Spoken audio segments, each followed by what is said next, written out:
కార్తీక పురాణం 22వ అధ్యాయం. కార్తీక మాసంలో తులసితో శ్రీ మహావిష్ణువును పూజించటం మరింత పుణ్యఫలాలని ఇస్తుందని తెలుసుకున్న పృథు మహారాజు శ్రీ మహావిష్ణువుకు తులసి అంత ప్రీతికరమైనది ఎలా అయిందని అడుగుతాడు. అందుకు సమాధానంగా నారద మహర్షి చెప్పటం మొదలు పెడతారు. ఒకసారి దేవేంద్రుడు తన పరివారాన్ని అంతటినీ తీసుకుని కైలాసానికి వెళతాడు. ఆ సమయంలో పరమశివుడు బేతాళ రూపుడై ఉంటాడు. ఈశ్వరుడు కోసం చూసినటువంటి ఇంద్రుడికి ఆయన కనిపించడు. దాంతో బేతాళ రూపుడి దగ్గరికి వెళ్ళి సదాశివుడు ఎక్కడా అని అహంభావంతో అడుగుతాడు. అందుకు బేతాళ రూపుడు సమాధానం చెప్పకపోవడంతో ఇంద్రుడి అహంభావం దెబ్బతింటుంది. తనని ఆయన లెక్క చేయకపోవటం అవమానంగా భావిస్తాడు. శివుడు ఎక్కడికి వెళ్ళాడు అని ఇంద్రుడు కోపంగా అడుగుతాడు. బేతాళ రూపుడు ఇంద్రుడి వైపు చూసి మౌనం వహిస్తాడు. దాంతో తాను అడిగిన దానికి సమాధానం చెప్పనందువలన తగిన విధంగా శిక్షించి తీరుతానని చెప్పి ఆయన కంఠంపై వజ్రాయుధం పెడతాడు. అంతే, ఒక్కసారిగా వజ్రాయుధం భస్మం అయిపోతుంది. శివుడి కంఠం నల్లగా కందిపోతుంది. ఆగ్రహంతో ఆయన మూడో నేత్రం నుంచి మహాజ్వాల వెలువడుతుంది. ఇంద్రుడితో పాటు ఉన్నటువంటి బృహస్పతికి బేతాళ రూపుడై ఉన్నది సాక్షాత్తు శంకరుడే అని అర్థమవుతుంది. అంతే, ఆయనకి భక్తి శ్రద్ధలతో నమస్కరిస్తూ స్తోత్రం చేస్తాడు. ఆ స్తోత్రం మహాశివుడిని శాంతింపజేస్తుంది. తనని శాంతింపజేసినటువంటి బృహస్పతిని ఉద్దేశించి ఏం కావాలని శివుడు అడుగుతాడు. ఆయన మూడో నేత్రం నుంచి వెలువడిన జ్వాలను ఉపసంహరించమని బృహస్పతి కోరతాడు. అయితే అది అసాధ్యమని చెప్పినటువంటి పరమశివుడు ఆ మహాజ్వాలను గంగాసాగర సంగమంలో కలిసేలా చేస్తాడు.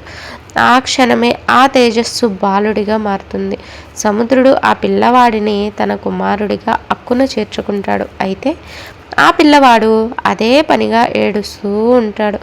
ఆ ఏడుపు సత్యలోకంలోని బ్రహ్మదేవుడికి కూడా సిమితం లేకుండా చేస్తుంది. దాంతో ఆయన వచ్చి ఆ పిల్లాడు ఎవరని సముద్రుడిని అడుగుతాడు. తన కుమారుడేనని చెప్పిన సముద్రుడు ఆశీస్సులు అందించవలసిందిగా కోరతాడు. అంతలో ఆ పిల్లవాడు బ్రహ్మదేవుడి గడ్డం పట్టుకుని లాగుతాడు. చురుక్కుమనటంతో బ్రహ్మదేవుడి కళ్ళ వెంట నీళ్లు తిరుగుతాయి. ఆ కన్నీళ్లు ఆ బాలుడిపై పడతాయి. తన కళ్ళ నుంచి రాలినటువంటి నీటిని ధరించిన కారణంగా జలంధరుడు అని ఆ పిల్లవాడికి బ్రహ్మదేవుడు నామకరణం చేస్తాడు. మహాదేవుడు తప్ప మరెవరూ ఆయన్ను వధించలేరని దీవిస్తాడు. జలంధరుడు యవనవంతుడు అవుతాడు. మహాపరాక్రమవంతుడు అవుతాడు. శుక్రాచార్యుడి సలహాలు సూచనలతో దానవ సమూహాన్ని పరిపాలిస్తూ ఉంటాడు. ఎప్పుడైతే జలంధరుడు వంటి మహాబలవంతుడు తమకి నాయకుడిగా నిలబడ్డారని తెలిసిందో అప్పటి వరకు ప్రాణభయంతో దాక్కున్నటువంటి దానవులంతా బయటికి వచ్చేస్తారు. అందరూ కూడా జలంధరుడి నాయకత్వాన్ని అంగీకరిస్తూ జయహో అంటూ అతన్ని అనుసరించటం మొదలు పెడతారు. ఆయన శౌర్య పరాక్రమాలను కొనియాడుతూ ఉంటారు. అలాంటి సమయంలోనే తలలేని రాహువును చూసినటువంటి జలంధరుడు అందుకు కారణం ఏమిటని అడుగుతాడు. సముద్ర మదనం, అమృతం ఉద్భవించడం, దేవతలు చేసిన మోసం ఇవన్నీ కూడా అప్పుడే ఆయనకి తెలుస్తాయి. దాంతో ఆయన ఆగ్రహావేశాలకు లోనవుతాడు. సముద్ర గర్భాన్ని చిలికి తన తండ్రిని బాధించిన వారిని వదిలిపెట్టేది లేదని అంటాడు. ముందుగా సముద్ర గర్భం నుంచి వెలువడినటువంటి సంపదలన్నింటినీ దేవతలు తిరిగి అప్పగించవలసిందేనని చెబుతాడు. ఆ విషయాన్ని గస్మరుడు అనే అసురుడితో ఇంద్రుడికి వర్తమానం పంపుతాడు. అమరలోకం వెళ్ళి ఇంద్రుడిని కలుసుకున్నటువంటి గస్మరుడు తాను వచ్చిన పనిని గురించి వివరిస్తాడు. దేవతలను ఎదిరించే ప్రయత్నం మానుకోమని, లేదంటే శంకుడికి పట్టినటువంటి గతే మిగిలిన వాళ్ళకు కూడా పడుతుందని ఇంద్రుడు అంటాడు. అక్కడి నుంచి తిరిగి వెళ్ళినటువంటి గస్మరుడు ఇంద్రుడు అహంభావంతో పలికినటువంటి మాటలు చెబుతాడు. అంతే, ఆ క్షణమే మహావీరులైనటువంటి శుంఖని శుంభులతో పాటు అసుర సమూహాలతో జలంధరుడు యుద్ధానికి కదులుతాడు.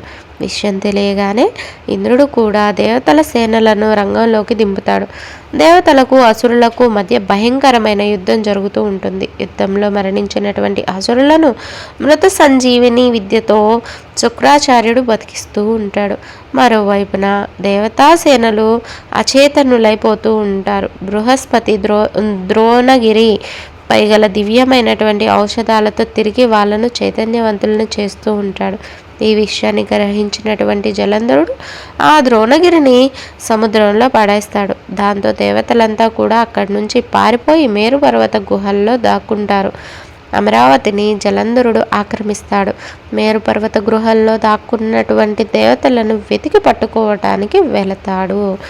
కార్తీక పురాణం 22వ అధ్యాయం సమాప్తం.